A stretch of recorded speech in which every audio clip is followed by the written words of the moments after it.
YCP హయాంలో జగన్మోహన్ రెడ్డి ముఖ్యమంత్రిగా ఉన్న సమయంలో అప్పుడు తీసుకున్న కొన్ని నిర్ణయాలు రైతుల పాలిట చిక్కులుగా మారాయి. ఇప్పుడు ఇదే చెప్తున్నారు.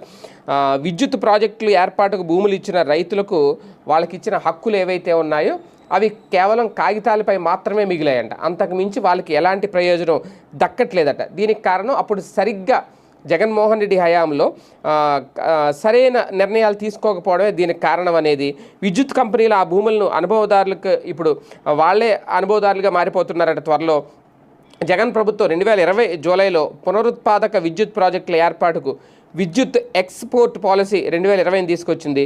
ప్రాజెక్టులకు అవసరమైన భూములను లీజు విధానంలో సేకరించేందుకు నిబంధనలు తెచ్చిందట. కానీ రైతులతో లీజు ఒప్పందాలకు సంబంధించిన స్పష్టమైన మార్గదర్శకాలు అయితే జారీ చేయలేదట.